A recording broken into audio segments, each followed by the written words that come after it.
Okay, let's talk about the money in your bank account. You know, the stuff you probably think is the safest it could possibly be. But what if I told you that's a dangerous assumption? What if the very foundation of your financial security is quietly cracking right under your nose? Now, I'm going to say this right up front. The point of this isn't to make you feel bad. It's about pulling back the curtain on a hidden truth that could completely change how you see your savings, maybe forever. So, let's start with a phrase we all know, an idea we've all heard a million times. Cash is king. It's kind of the bedrock of the financial wisdom most of us were taught growing up. Remember this one? A penny saved is a penny earned.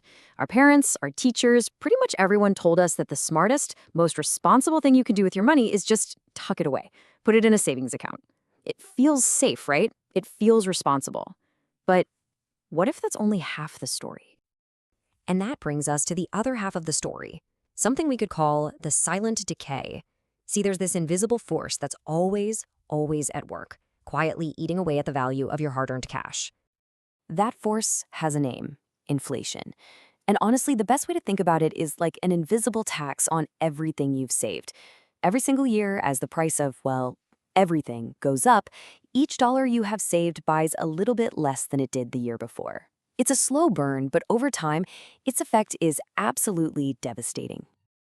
To make this feel a little more real, forget the abstract numbers for a second. Just think about buying groceries. Picture what $100 could get you back in, say, 2005. A pretty full cart, right? Now think about today. That same $100 bill gets you noticeably less. The number on the bill is the same, but its power, its actual purchasing power, has just faded away. And when you look at the damage over the long term, it's staggering.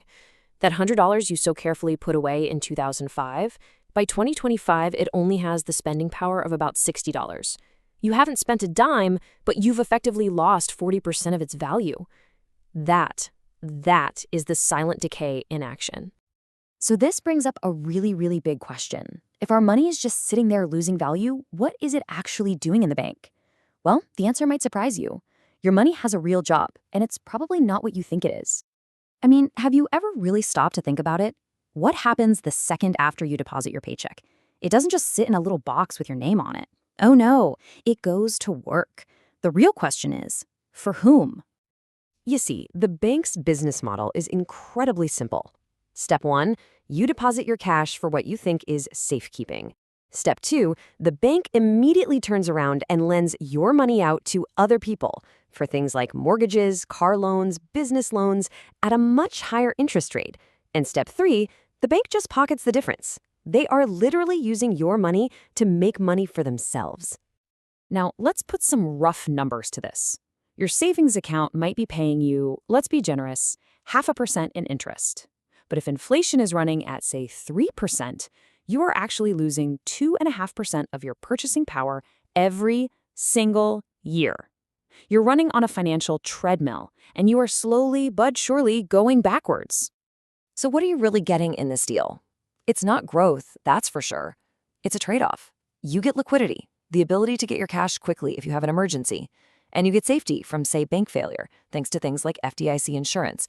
But what you give up is any protection from that silent, guaranteed erosion from inflation. That risk is all on you. All of this really points to one conclusion. We need a fundamental shift in our thinking. It's time for a completely new mindset, one that moves us away from just hoarding cash to actively growing its value.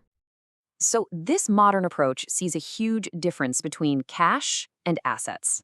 Cash is just a tool. It's an absolutely essential tool for short-term needs and emergencies, don't get me wrong, but it's a tool whose value is designed to decay.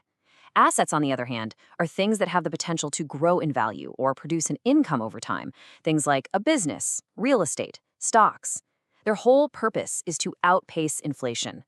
See, owning assets is what gives you the potential to beat that silent decay we've been talking about. It creates flexibility, it opens up financial options for your future, and most importantly, it shifts your entire focus from playing defense, just trying not to lose, to playing offense and actively growing your wealth to secure your future. Okay, this all seems pretty logical, right? So if that's true, why is it so hard?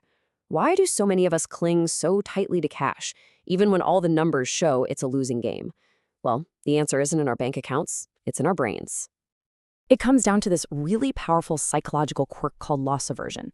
Basically, study after study shows that the pain of losing $100 feels about twice as bad as the pleasure of gaining $100 feels good. Our brains are hardwired to avoid the possibility of a loss, even if it means we have to accept the slow, certain loss that comes from inflation. So let's end with the big idea here, the one thing to take away from all of this. Cash isn't evil, it's a tool. But believing it's truly safe, well, that's the dangerous part. Understanding its real risk, that silent decay of inflation, is the first and most important step you can take toward building genuine, long-term financial security. The only question left is, what are you going to do with that knowledge?